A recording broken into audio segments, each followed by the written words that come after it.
Assalamualaikum warahmatullahi wabarakatuh dan selamat pagi. Balik lagi bersama Miss Mega. Untuk minggu ini Miss Mega akan memaparkan ke materi yang baru, yaitu mengenai cerita fabel. Nah, tentu kalian pernah ya membaca ataupun mendengarkan sebuah cerita yang menceritakan tokoh-tokohnya itu adalah binatang. Ada cerita lucu, ada cerita sedih, dan pula ada cerita yang memberi kita semangat ataupun motivasi. Jadi, dalam cerita itu, binatang digambarkan mampu bercakap-cakap loh seperti manusia. Karakter-karakternya kadang menyindir dari karakter manusia itu sendiri. Itulah yang dinamakan fabel. Fabel umumnya serat dengan penjelasan dari budi pekerti ataupun moral. Pada pembelajaran ini, kamu akan menemukan pelajaran budi pekerti dalam sebuah fabel. Sebelumnya, tujuan pembelajaran di bab ini, setelah kalian menyimak video yang telah Miss Mega paparkan ini, kalian diharapkan mampu. Yang pertama, kalian harus mampu memahami pengertian cerita fabel dengan tepat. Yang kedua, kalian harus memahami karakter dari setiap hewan dengan baik. Dan yang ketiga, kalian harus menelaah atau memahami tujuan cerita fabel dengan tepat. Dan yang terakhir, kalian memahami ciri-ciri fabel dengan baik. Selanjutnya kita masuk ke materi. Apa itu fabel, Miss Mega? Sebelumnya sudah Miss Mega paparkan ya di awal. Oke, apa itu fabel? Fabel sendiri adalah cerita pendek berupa dongeng yang menggambarkan watak dan budi pekerti manusia yang diibaratkan pada seekor binatang. Oke, karakter-karakternya yang terdapat pada binatang tersebut dianggap mewakili karakter-karakter manusia ya nak, dan diceritakan mampu berbicara dan bertindak seperti halnya manusia. Jadi, cerita fabel itu diceritakan bukan dengan tujuan menghibur semata, tetapi sebagai media pendidikan moral yang di dalamnya terselip nilai luhur atau nilai moral yang mengenal tentang budi pekerti. Paham sampai di sini? Selanjutnya Miss Mega akan menjelaskan beberapa karakter hewan pada fabel. Miss Mega mau menjelaskan karakter hewan dari hewan semut. Siapa di sini yang tidak mengenal hewan semut? Ya, ini dia adalah hewan semut. Nah, hewan semut ini ternyata memiliki karakter yang sangat rajin loh nak. Banyak loh hewan yang terkenal dengan kerajinannya. Salah satunya tentu adalah hewan semut. Dilansir dalam BBC, semut itu bekerja tidur dalam periode sangat singkat loh. Rata-rata 1 menit sekali tidur dalam sehari. Berarti seekor semut bisa tidur hingga 250 kali, yang berarti hanya 250 menit alias 4 jam 48 menit. Lalu apa yang mereka lakukan selama sisa 19 jam 12 menit dalam sehari? Nah, sisanya itu mereka bekerja. Sewaktu tidak tidur, semut tidak pernah bermalas-malasan nak, dan selalu bergerak, mulai dari mencari makan, membawa makan ke sarang, memberi makan larva semut, dan juga semut melindungi sarang dari pengganggu dan sebagainya ya. Rajin banget ya semut ini. Semoga kalian memiliki karakter yang rajin. Nah, untuk hewan selanjutnya yaitu hewan kungkeng. Ada yang tahukah hewan kungkeng? Nah, ini adalah gambaran dari hewan kungkeng. Nah, hewan kungkeng ini kebalikan dari hewan semut. Nah, hewan kungkeng ini hewan yang sangat malas. Ya, kungkeng ini adalah salah satu hewan yang paling malas di dunia. Sampai di dunia loh nak. Predikat itu pantas karena mereka adalah hewan mamalia dengan gerakan paling lambat. Kecepatan mereka saat berjalan di darat hanya sekitar 30 cm per menit. Dan mereka memang jarang bergerak karena hanya bergerak rata-rata 38 meter per hari. Kungkang juga menghabiskan banyak waktu untuk tidur. Dari laman World Animal Protection menyebutkan bahwa kungkang di penangkaran bisa tidur hingga 20 jam sehari. Wow, bahkan organ pencernaan mereka pun pemalas Nina, karena butuh waktu hingga 30 hari untuk mencerna makanan mereka.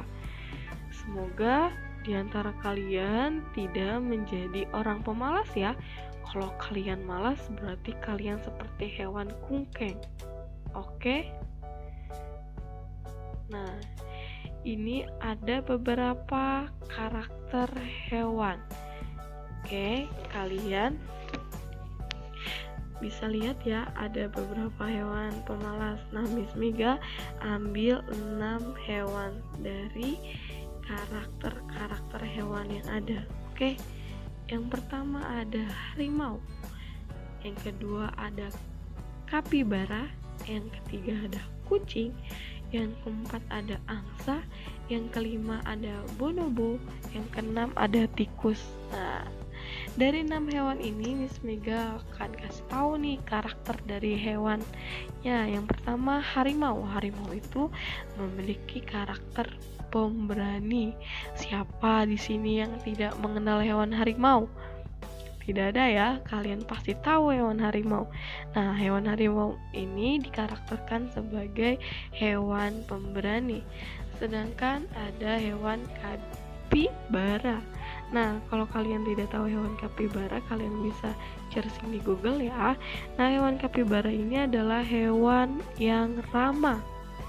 Kalian pernah tidak melihat hewan yang bersikap ramah pada sesama spesiesnya? Sering ya, seperti kucing dengan kucing.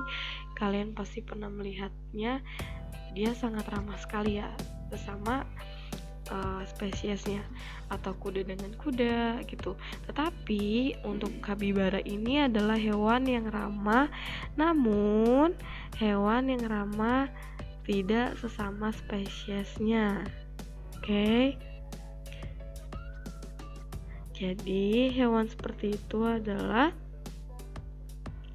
hewan yang sangat ramah. Dari dilansir Bird Panda, kapibara memang hewan sangat sosial. Mereka itu bisa hidup berkelompok beranggota 10-20 individu. Selain kepada hewan lain, kapibara juga ramah terhadap manusia loh. Bahkan mereka bisa dipelihara, tetapi di beberapa negara jika memelihara hewan kapibara ini adalah ilegal. Oke. Ada hewan kucing. Ternyata kucing ini memiliki karakter suka ingin tahu. Jadi, jika kalian memiliki karakter yang ingin tahu itu atau kepo, bisa digambarkan sebagai hewan kucing ya.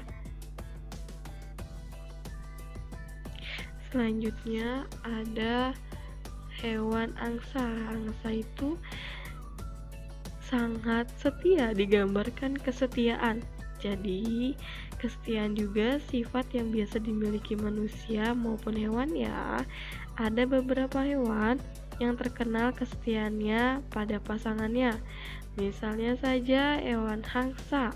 Angsa ini dikarakterkan sangat setia pada pasangannya hingga mati loh nak. Oke. Bahkan setelah pasangannya mati, mereka nggak mau nih mencari pasangan baru. Setia banget ya hewan angsa ini. Dan selanjutnya ada hewan bonobo. Nah, hewan bonobo ini kebalikan dari angsa. Hewan bonobo ini karakternya tidak setia. Hewan bonobo ini seperti juga hewan kera. Ya, jadi spesiesnya dengan kera. Jadi nanti kalian bisa lihat kalau kalian tidak mengetahui hewan bonobo. Dan yang terakhir ada hewan tikus. Nah, hewan tikus ini siapa di antara kalian yang tidak tahu? Ternyata tikus ini dikarakterkan sebagai pencuri atau perusak. Nah, untuk karakter seperti ini dihindari oleh kita ya. Selanjutnya, Miss Mega mau kasih tahu kepada kalian beberapa judul cerita fabel. Yang pertama ada fabel Kancil Cerdik dan Buaya. Siapa yang sudah pernah membaca fabel Kancil Cerdik dan Buaya? Jika belum, kalian bisa baca ya. Yang kedua itu ada fabel Semut dan Belalang. Dan yang ketiga ada judul fabel Bebek Buruk Rupa. Dan yang terakhir ada cerita fabel yang judulnya Kisah Persahabatan Singa dan Tikus. Sangat seru ya di judul-judulnya. Jika kalian penasaran, kalian bisa cari di Google mengenai cerita-cerita fabel tersebut. Lebih bagus kalau kalian mempunyai buku mengenai cerita fabel. Selanjutnya, Miss Mega mau memaparkan cerita fabel. Nah, bisa dilihat gambarnya. Gambarnya tuh ada kura-kura dan kelinci. Jadi judulnya Kura-kura dan Kelinci. Miss Mega mau menyimpulkan film atau cerita mengenai kura-kura dan kelinci dalam fabel. Jadi cerita fabel ini tuh berkisah tentang seekor kelinci yang sangat sombong karena merasa dirinya lah yang tercepat di hutan. Ia itu menantang hewan lain untuk lomba lari dengannya. Dan kura-kura menerima tantangan dari si kelinci yang sombong ini. Awalnya kelinci menganggapnya sebuah lelucon. Karena apa? Karena si kelinci itu tahu bahwa kura-kura berjalan dengan sangat lambat. Tapi Nina akhirnya dia bersedia untuk lomba lari bersama kura-kura. Saat lomba sudah dimulai, kelinci memang berlari dengan cepat, sementara kura-kura jauh tertinggal di belakangnya. Bahkan kalau sampai dibayangkan oleh si kelinci, si kura-kura ini tidak akan sampai finish. Terus di tengah perjalanan, kelinci itu merasa tidak akan bisa disusul oleh kura-kura. Jadi ia beristirahat dan menyantap wortel yang ia temukan di hutan. Karena dia kekenyangan makan banyak wortel, ia pun mengantuk dan akhirnya si kelinci ini tertidur. Tidurnya itu sangat pulas dan menikmati tidur siangnya. Siapa sangka Nina, kura-kura pantang menyerah dan terus berlari meski lambat hingga garis akhir dan memenangkan perlombaan tersebut.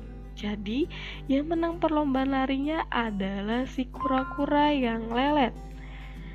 Jadi, dari cerita ini dapat diambil pesan luhurnya atau pesan moralnya bahwa anak tidak boleh sombong serta harus memiliki sifat gigih dan pantang menyerah untuk mencapai mimpi.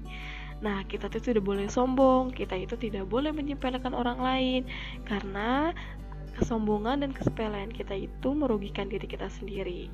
Oke, jadi kita tidak boleh menilai orang lain itu lemah dibanding kita. Paham nak? Nah, dari fabel ini kita belajar mengenai budi pekerti atau moral-moral yang bisa kita ambil dalam sebuah cerita. Contohnya adalah kura-kura dan si kelinci ini. Paham sampai di sini? Perbedaan cerita fabel dan cerita fantasi. Sebelumnya di semester pertama kita pernah belajar cerita fantasi. Ya, nah semester 2 ini kita belajar cerita fabel. Ingat ya nak, cerita fabel dan cerita fantasi itu sangat berbeda. Apa perbedaannya? Kalau seandainya cerita fantasi itu sebuah karya nih bangun dalam alur penceritaan yang moral namun bersifat imaji dan khayalan. Biasanya dalam settingan, penokohan maupun konflik tidak realistis, bahkan terkesan berlebih-lebihan dan tidak mungkin terjadi di dunia nyata. Sedangkan cerita fabel itu cerita yang diperankan oleh tokoh hewan.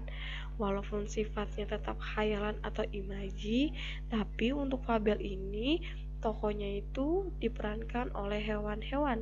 Ya, seperti misalnya saja hewan tadi si kancil yang cerdik dan buaya. Ada misalnya si tikus dengan hewan burung gagak. Misalnya lagi nih, ada harimau dan tadi tikus gitu. Jadi diperankan oleh hewan-hewan. Sedangkan fantasi ini tidak diperankan oleh tokoh hewan, tapi tokohnya itu bebas. Ya, bisa karakter dari animasi, bisa misalnya dari diri dia sendiri, itu fantasi. Tapi fabel, tokohnya adalah hewan. Paham sampai di sini? Kalau paham, Miss Mega ucapkan terima kasih banyak. Wassalamualaikum warahmatullahi wabarakatuh. Goodbye.